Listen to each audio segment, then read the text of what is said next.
okay. It is level. And then I'm gonna move out the way.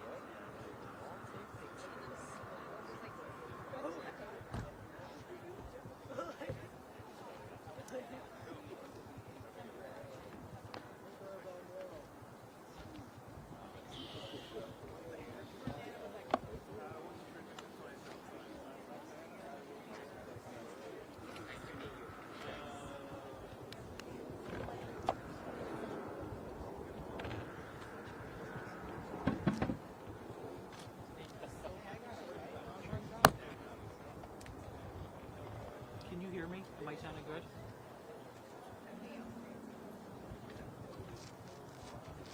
And if I'm talking back here, am I sounding okay? Testing 1 2, testing 1 2. I'm sounding good? Okay.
Right, if I do this, okay?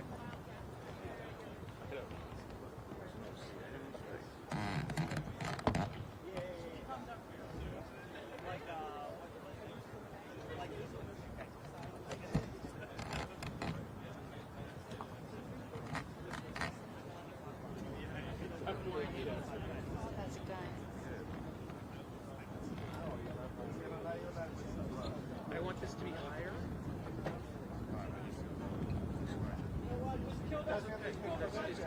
Sure. It's pretty tall.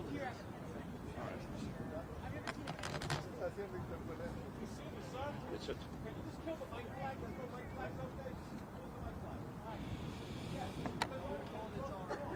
We're told that it's all right. We're told it wasn't all right, but you know, they said they prefer not having a mic flag up there. Yeah, that's not mine. I know, I'm saying.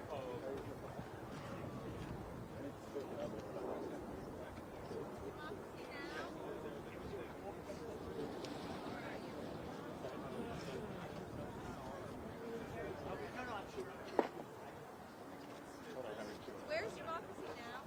Right here. Would it be possible to take off the? Told us that it was okay. Is it all right to take it off?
Testing. 1, 2, 3. Mic test. 1, 2, 3. Mic test. Mic test. This is Democracy Now!, democracynow.org, the War and Peace Report. I'm not Amy Goodman.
No, just turning it on. That's all. Turning it on. That's all.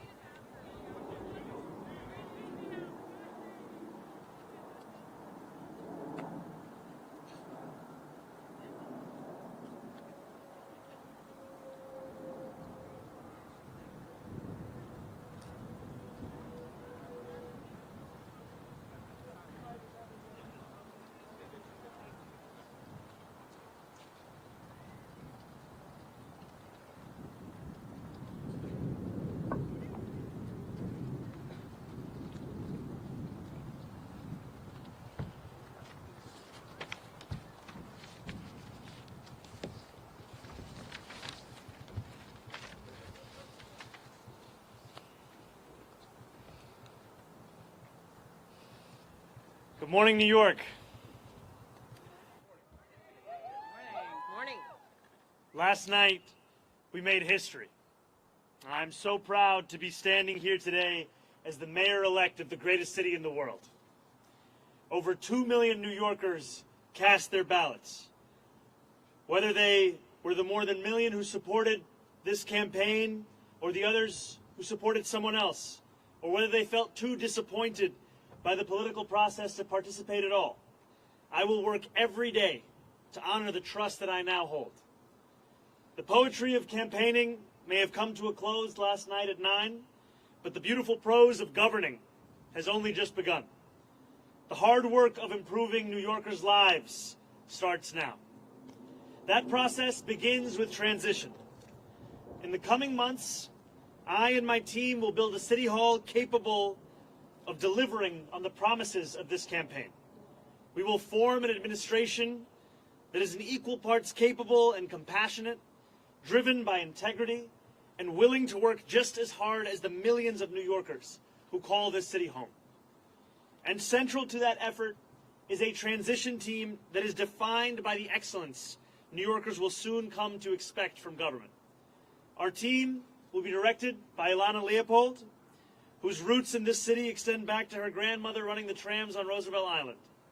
She has extensive experience in city government and has been a key part of our campaign to become the next mayor of this city.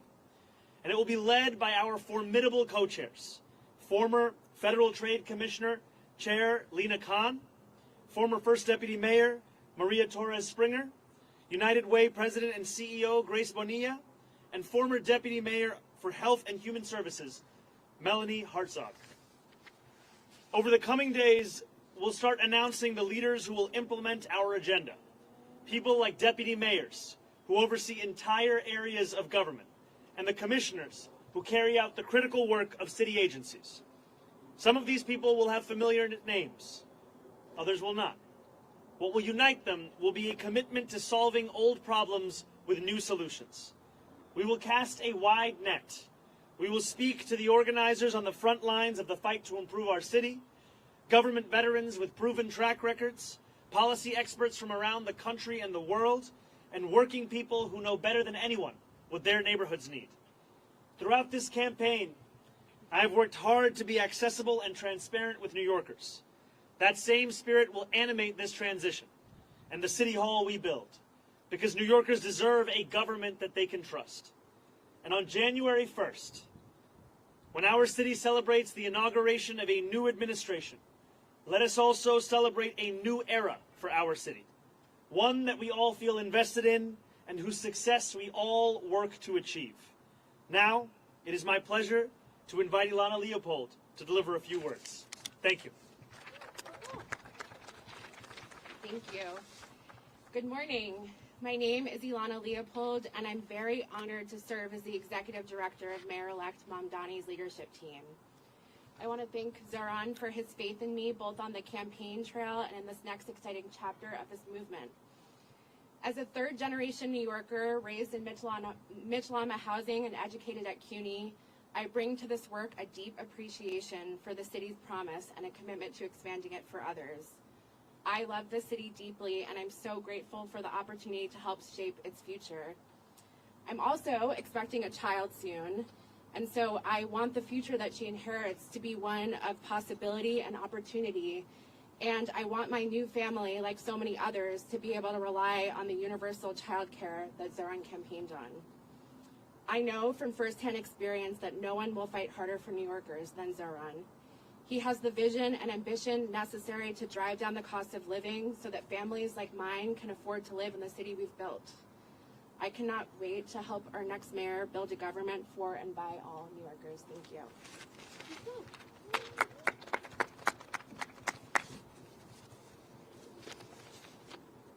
Good morning.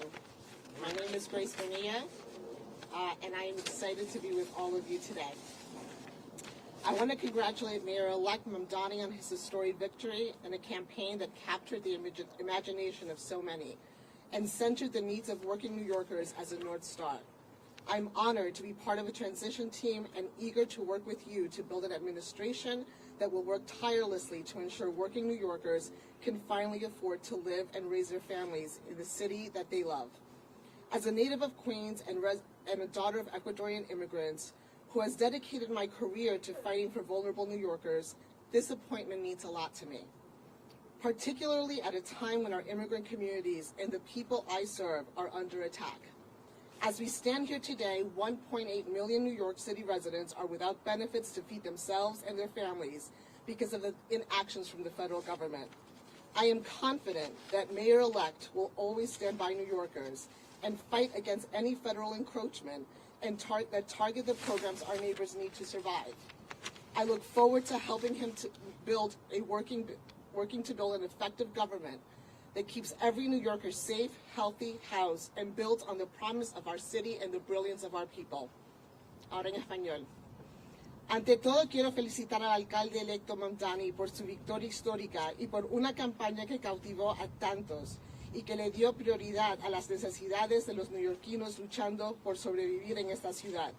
Estoy muy orgullosa de formar parte de su equipo de transición y estoy lista para trabajar con usted para construir una administración que se esfuerza incansablemente para garantizar que todos los neoyorquinos puedan finalmente vivir y criar a sus familias en esta ciudad que tanto amamos.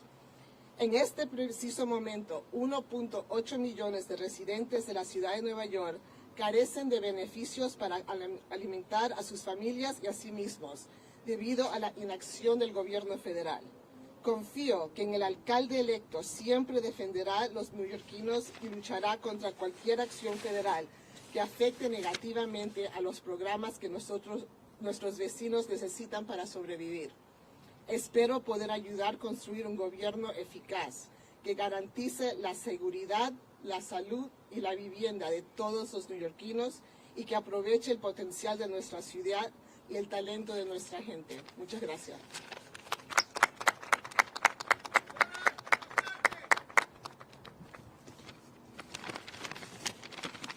Good morning. My name is Mel Hartzog. No one calls me Melanie except my mother when I'm in trouble. And I'm so excited to be with you all today.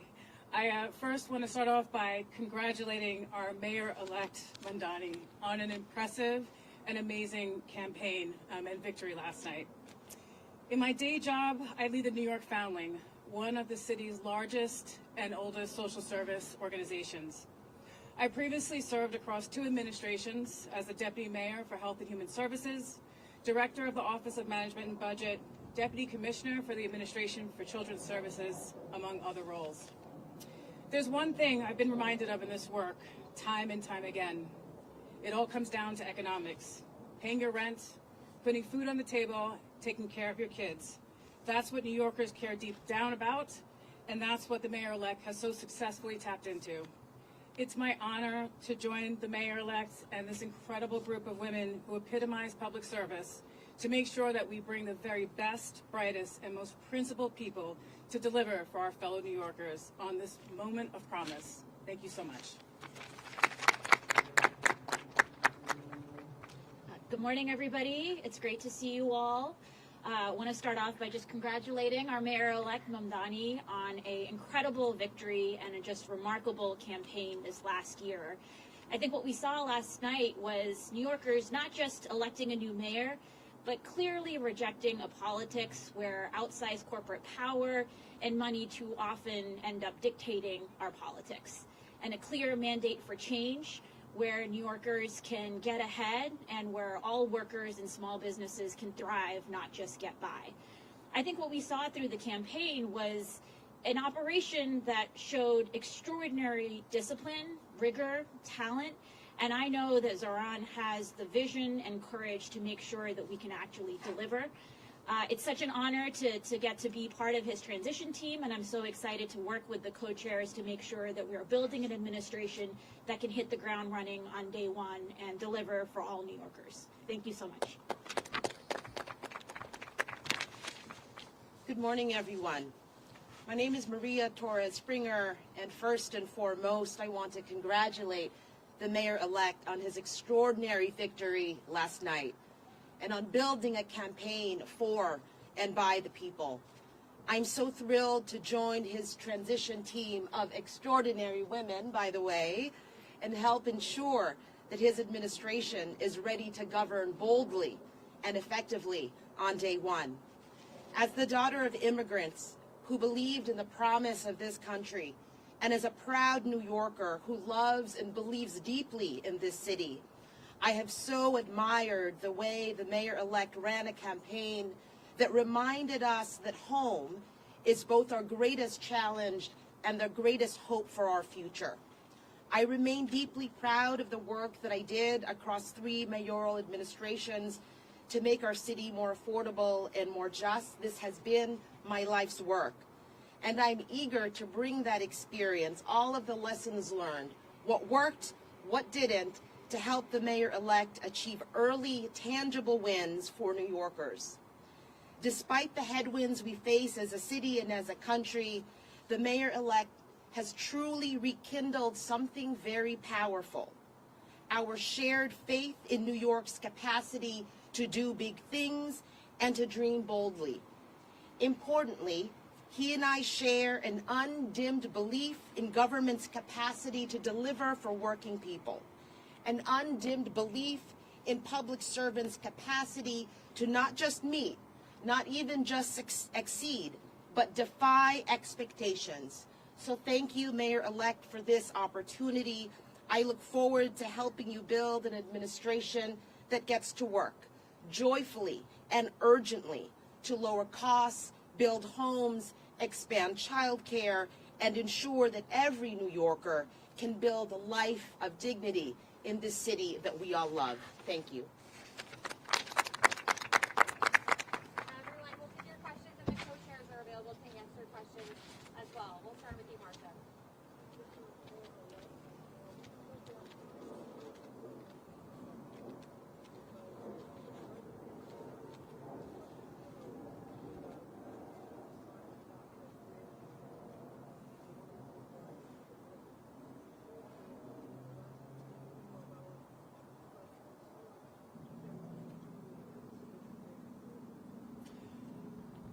I look forward to being the mayor for every person that calls this city home. That includes the Jewish New Yorkers that voted for our campaign and those that didn't. My responsibility is to all 8.5 million New Yorkers, and we chose this location as a reflection of the borough that I serve and the fact that we are proud to be known as the world's borough.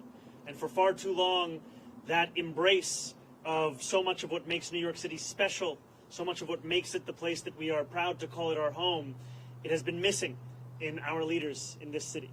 And I am excited to be the first immigrant to lead this city in generations, and excited more, frankly, to deliver on an agenda of affordability alongside these incredible co-chairs for New Yorkers across the 5 boroughs.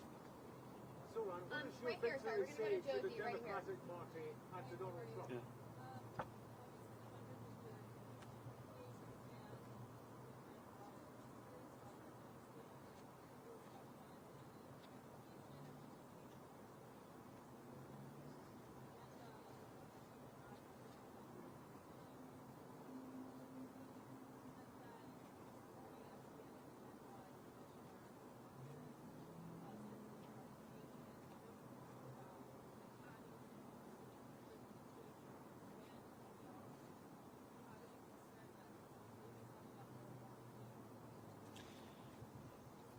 I look at these 4 incredible co-chairs of our transition team, and what I see are those who have had their careers defined by an excellence that we want to characterize the very city hall that we are looking to build. These will be the leaders of our transition, and also this transition will expand and extend beyond any one specific set of issue areas. So the topics of education and public safety continue to be of immense importance. We continue to prepare for the delivery on those very issues alongside the others that concern New Yorkers, and that will be the work of the next 57 days. And just to your second question, I am willing to consider anyone to work in my city hall so long as they are committed to working for my administration and to delivering on an agenda to lower costs for New Yorkers in the most expensive city of the United States. All right, we'll go to Sam over here. Mayor Elect Mamdani, Sam Alcott from Democracy Now! I have 2 questions. One, what should New Yorkers know that you were asking from Mayor Adams during the transition for the next 2 months? And second, you are not going to be the mayor for the next 2 months, but for months now, ICE agents have been abducting immigrants at 46 Federal Plaza. What is your message to the ICE agents abducting immigrants? My message to ICE agents and to everyone across this city is that everyone will be held to the same standard of the law. If you violate the law, you must be held accountable. And there is sadly a sense that is growing across this country that certain people are allowed to violate that law, whether they be the president or whether they be the agents themselves. And what New Yorkers are looking for is an era of consistency, an era of clarity, an era of conviction. And that is what we will deliver to them. And I am looking forward to having conversations with Mayor Adams and his administration about the work of the transition to ensure that the handover is a seamless one and that it is one that benefits the shared work we all have to deliver for the people who call the city home. Thank you, Andrew. Thank you. Everybody's asking too.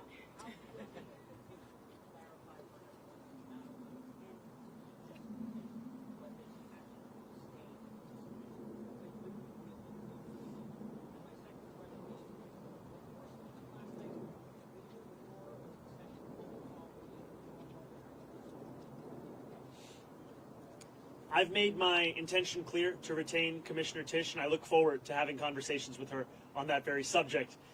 Last night, I spent time with my wife, with close members of my team, as we watched the results come in.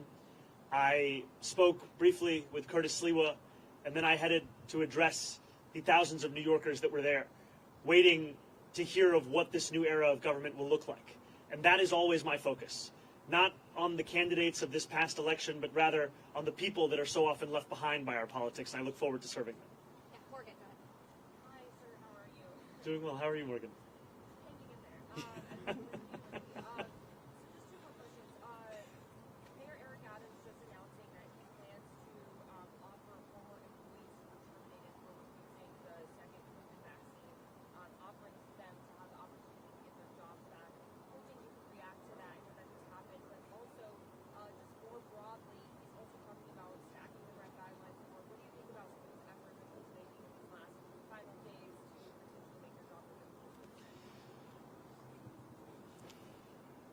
The mayor is seemingly unsatisfied with a record of raising rents by more than 12% on more than 2 million New Yorkers, and has gone so far as to consider appointing someone to the Rent Guidelines Board who is known for being a star, I think, on a show called Selling New York.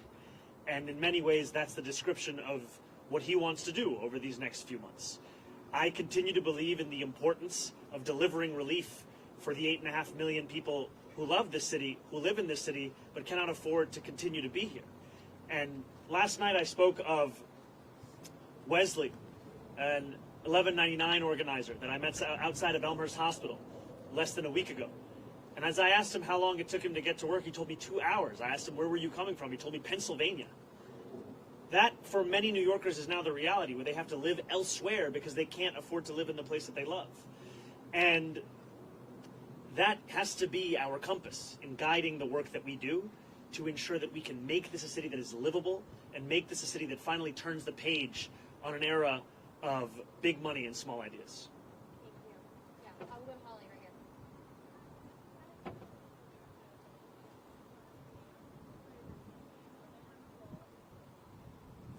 I am looking forward to having every member of my coalition being a part of our transition. The transition will be guided by the work that we need to do, and the coalition that brought me to this point has done an immense amount of work and has also been leading in the fight for dignity for working class New Yorkers.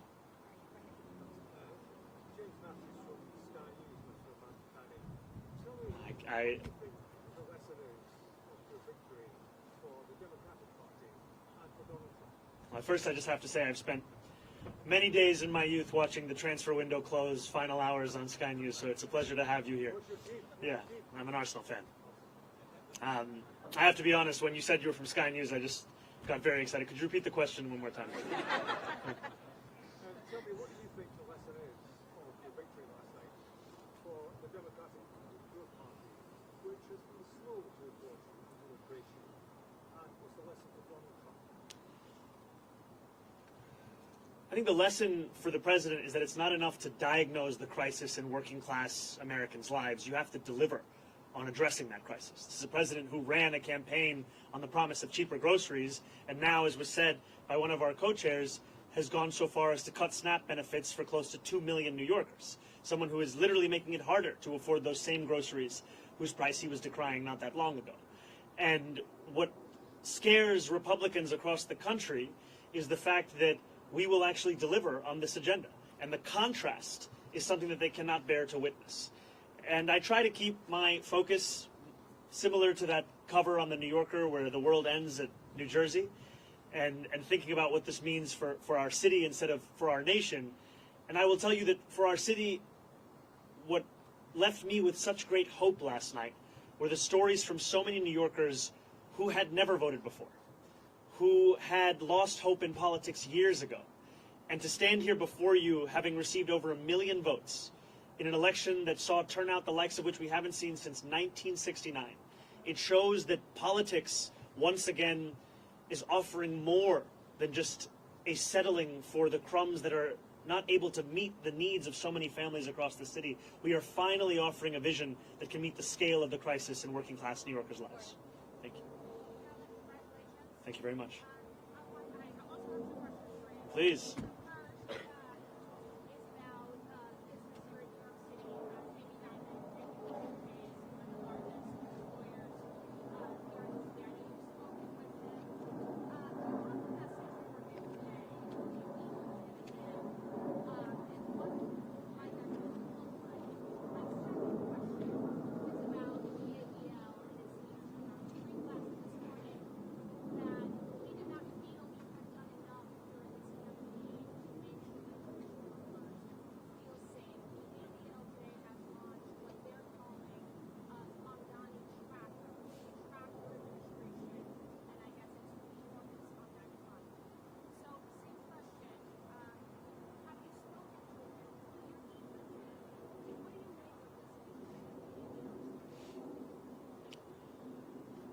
I look forward, I'll first answer your first question, then I'll go to your second.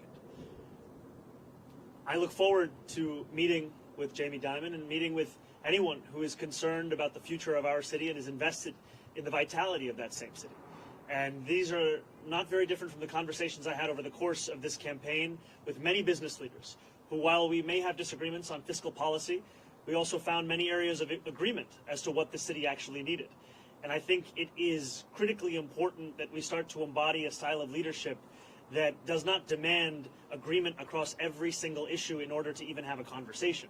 We need to be able to deliver for New Yorkers, and that means to meet New Yorkers, even those with whom we have any disagreements. So I look forward to having those kinds of meetings, be it with Jamie Dimon or be it with other business leaders, and continuing to show that our affordability agenda is an agenda that would also benefit businesses across the city. Because what I've heard from many of those same business leaders is that the inability for city government and state government to provide universal child care has led to businesses sometimes having to provide stipends to their own employees given the expense of that child care. Makes sense because child care in this city costs an average of $22,500 a year, which is a burden that many families cannot bear. And I also look forward to streamlining the regulations within city government. I'm someone who believes deeply in the public sector, believes deeply in public regulation, and I also believe if I cannot give you an answer as to why a regulation exists, then it likely doesn't have a good reason to exist any longer. And that extends to when a restaurant owner told me of the $25 a year he has to pay the city for the right to sell a frozen dessert. And it also extends to the way in which we fine and fee small businesses across the city, which is why we've committed to cutting that in half. And I have not spoken to Jonathan Greenblatt. I take the issue of anti-Semitism incredibly seriously. And last night in my speech, I spoke about how my city hall will stand steadfast with Jewish New Yorkers in fighting the scourge of anti-Semitism across the city and making that clear in the actions that we deliver on from January 1st. And I look forward to working with Jewish leaders across this city, whether they be elected officials, whether they be rabbis, whether they be community leaders, to deliver on the promise of not just protecting Jewish New Yorkers, but celebrating and cherishing them in this same city.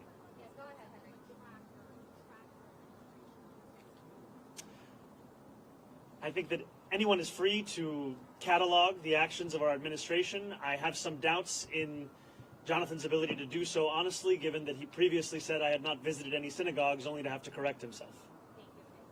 Hi, Mayor-elect. Obviously, I have two questions as well. Yes, yes. Yes. It's a 2-for-1 day. Oh, yeah, a little more interesting. So, on President Trump and on delivering real, tangible results, as you alluded to last night with your new era, as Maria Torres-Springer just said, how do you balance, or have you given thoughts of balancing combating President Trump and not getting lost in that fight where you are not delivering the campaign promises? And second, I'm just curious, kind of in the quiet hours of last night, you got off stage, you went home, maybe you were sitting by yourself, maybe it was just you and your wife. I'm wondering what those sort of thoughts in your head were in those quiet moments after this sort of enormous accomplishment and the weight of what's about to come your way. It's very funny. Everyone is asking two very different questions. I'm not trying to strike the right tone between all of them. New Yorkers are facing twin crises in this moment: an authoritarian administration and an affordability crisis.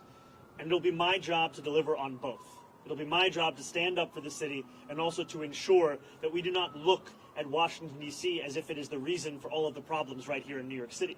Many of the issues we are speaking about, they predate President Trump. They are issues that for too long we have turned a blind eye to, or we have sought to rationalize or normalize. And what I'm so excited by in looking at these incredible women who will be leading our transition is a track record of being able to handle multiple crises at the same time. Crises which so often for others might be the only focus. For so many of the people on this stage, they were one of many. And these are the crises of cost, these are the crises of conviction, these are the crises that have come to describe much of our politics. And I find immense confidence in the fact that we are already building a team that has shown its ability to deliver and that will continue to show that over the next 57 days and beyond. I cannot tell you that I had many quiet moments between last night and this morning, but some things that I have been left with, whether it was in sitting with my wife or with close members of my team without whom none of this would have been possible, is the sense of hope that New Yorkers have. When I left the venue yesterday evening, there were hundreds of New Yorkers waiting outside. And so many of them were young New Yorkers. So many of them, it may have been their first vote they were ever eligible to cast. And in their eyes and in their shouts and in their screams, I heard the potential for what our politics could be. And it's a potential for New Yorkers to not only be able to see themselves in those that lead them, but more importantly, to see their struggles. And just before this, I heard from an immigrant rights advocate who said that the moment that made her whole in the speech that I shared was when I spoke about this city as being one that was built by immigrants, that was powered by immigrants, and now that will be led by an immigrant. I think for too long, many New Yorkers have been told that their only place is in the shadows. And it is incredibly exciting to stand here alongside these leaders to embrace the light that the future will hold for all of us in this city. Yes. Thank you very much. Gracias.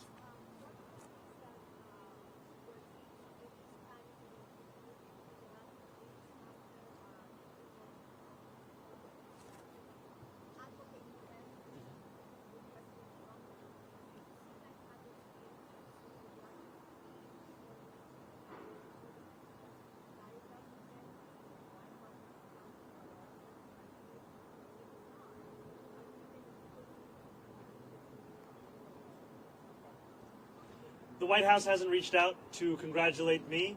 I continue to be interested in having a conversation with President Trump on the ways in which we could work together to serve New Yorkers, whether that be delivering on his campaign promises around cost of living or the many issues that New Yorkers have been sharing with me about the drastic impacts that the legislation that President Trump has ushered through Washington will mean for them and their lives.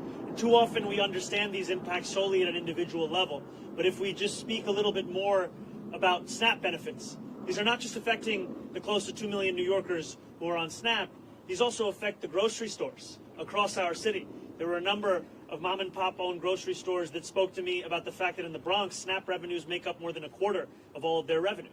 And this has the impact of decimating their ability to keep their doors open. And so I look forward to having those conversations and to making clear that if there is ever anything to be spoken about that could benefit the people of the city, I am ready and willing to speak to anyone about it.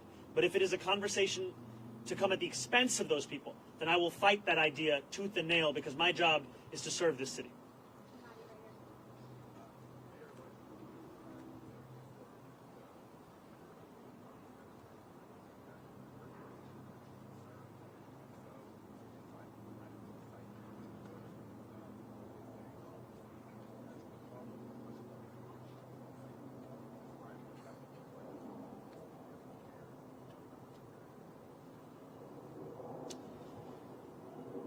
when I speak about Trump-proofing this city, I speak about protecting those with the least from the consequences of a man with the most power in this country.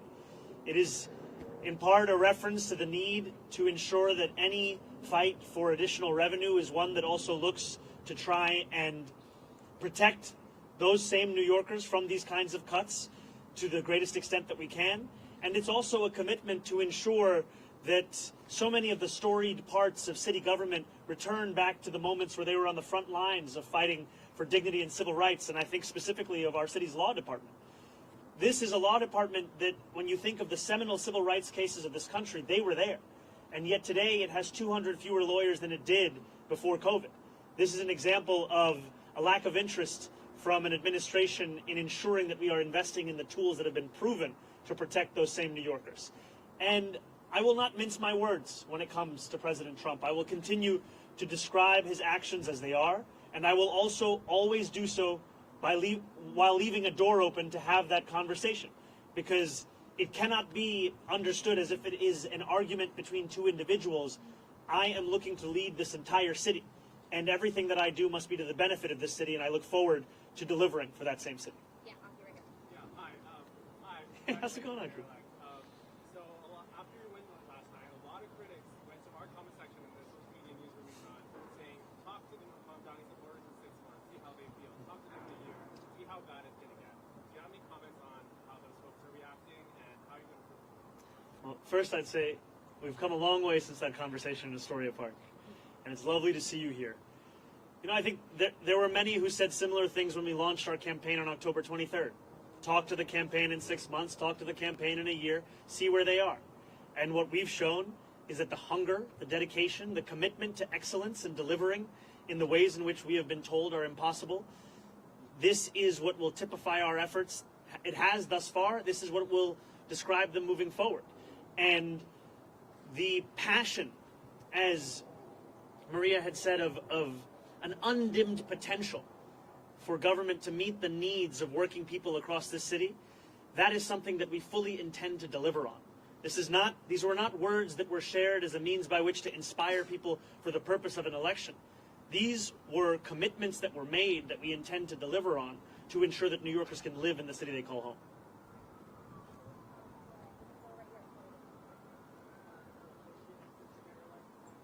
I'm sorry, could you come a little closer or speak a little louder?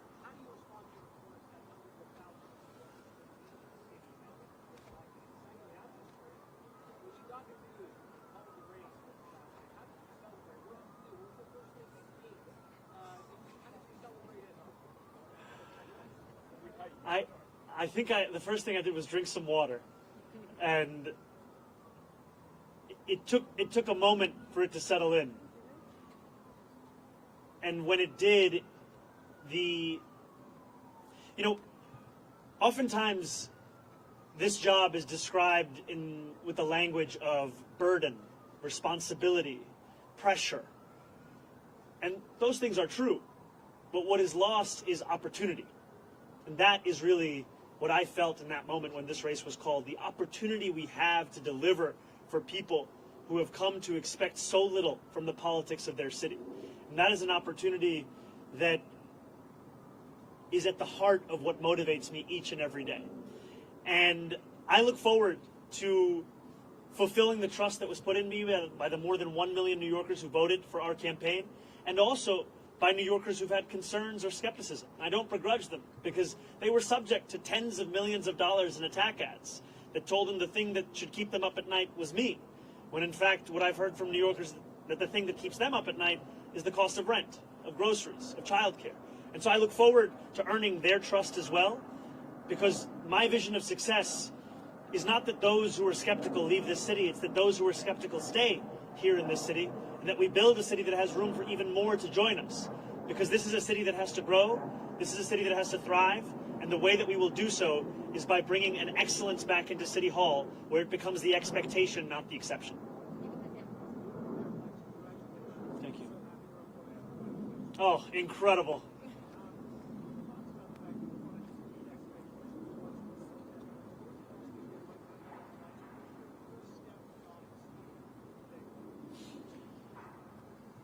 my first day in City Hall will look like my last day. It will be focused on the cost of living crisis. It will be focused on delivering for the New Yorkers who have been priced out of this city. 1 in 4 New Yorkers currently living in poverty across the 5 boroughs. And what excites me so much about being on the stage alongside these incredible leaders is that this is not a job that can be done alone. This is not a job that can be done by one person with one vision. It is a job that must be done by a team that is united in purpose in fulfilling the agenda that we ran on, an agenda of affordability. And for too long, we have heard from politicians who have told us what they can't do, and in reality what they mean to say is what they won't do. And I'm excited to prove that making people's lives better is not simply an ideal, it is something that we can fulfill in the day-to-day work of our administration. Thank you. First of all, congratulations. Thank you very much, Ethan.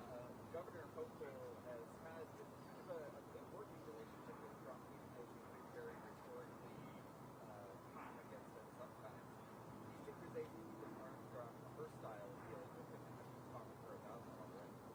I think the governor has set a very good example for what it can look like to both keep a door open to speak with anyone about anything that could serve the interests of the people of this state, while also refusing to sacrifice those same people for the purpose of maintaining a relationship. And that is exactly the approach that I will take, is when President Trump wants to do something that will benefit this city, I will be there to say as much. But if he is looking to persecute or prosecute or punish the people of this city by virtue of who they are or where they live or where they came from, then I will fight him on that.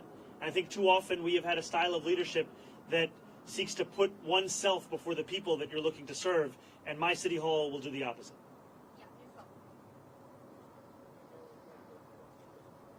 Oh, thank you.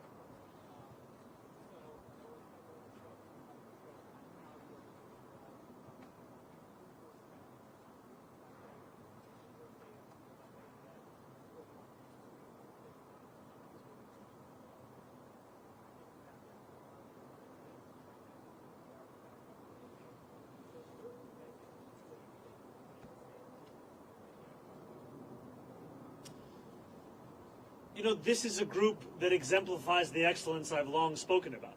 It is an excellence that New Yorkers have seen across multiple mayoral administrations. It is an excellence that they have seen at the federal level. And it's an excellence that has been displayed amidst a conviction of what government can and should and must do for New Yorkers. And I'm excited by the prospect of them leading this transition to deliver for those same New Yorkers. And I also am clear with the more than 100,000 volunteers who brought me to this point, with the more than 1 million New Yorkers who voted for our campaign, that the work does not end with an election. In fact, it continues until we deliver this agenda. And that delivery will be something that we do over weeks and months and years. And it will be something that we will take immensely seriously, because it is a delivery that will fulfill the hope that so many have put in us.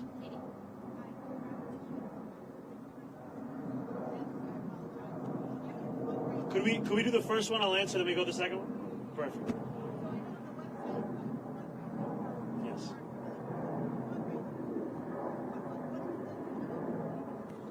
Well, thank you for the question. It's transition2025.com. And, you know, there were a few months ago where I told supporters across this city to stop donating.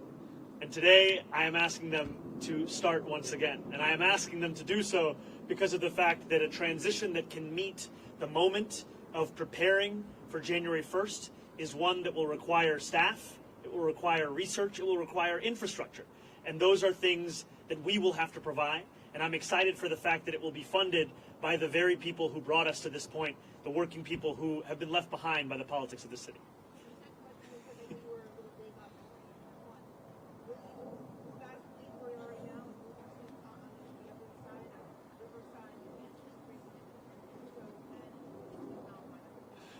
You know, I did get a text from my super late this night.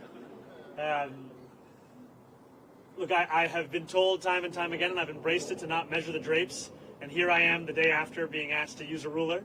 And I will tell you that my focus right now is on the transition team. I will speak with my wife. I will think about this further. But when I have something to share, it will be done so publicly. Andrew Cuomo did it.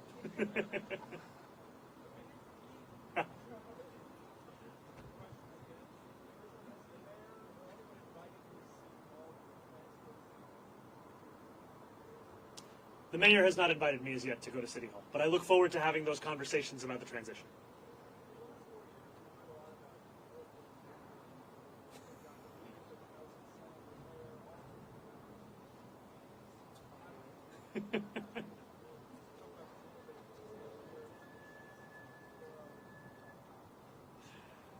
You know, I don't see it as a question of which borough is on top. I am looking to serve every single one of the 5 boroughs. And in each of these boroughs, I find so much of the inspiration of the work that we have to do in City Hall. And I'm also proud to represent Queens in the state legislature. I'm proud to be a resident and an assembly member for Astoria and for Long Island City. And I'm proud that we are standing here today in the world's borough to embrace what gives so much meaning as to what it means to be a New Yorker here in this moment today.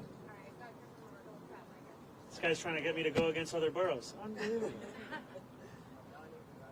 Where's the suit? Good to see you.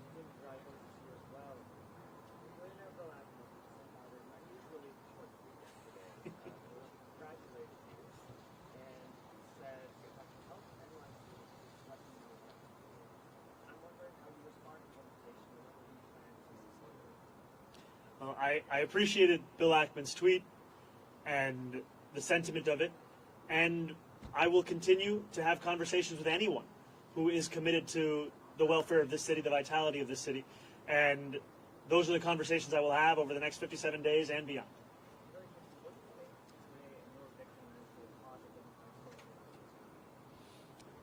I can tell you what it means in this city. It means that the idea of a politics built around the delivery of dignity to each and every person who calls this city home, that politics is alive and well.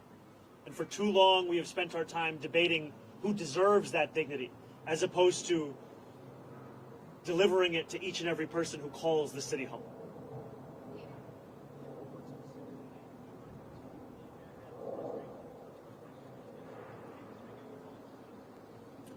I didn't hear the second. You know, even amidst my many critiques that I have of the Adams administration, we have to have a sober analysis of the work that is done in any single administration. And I think that City of Yes is something that is a significant and good step forward.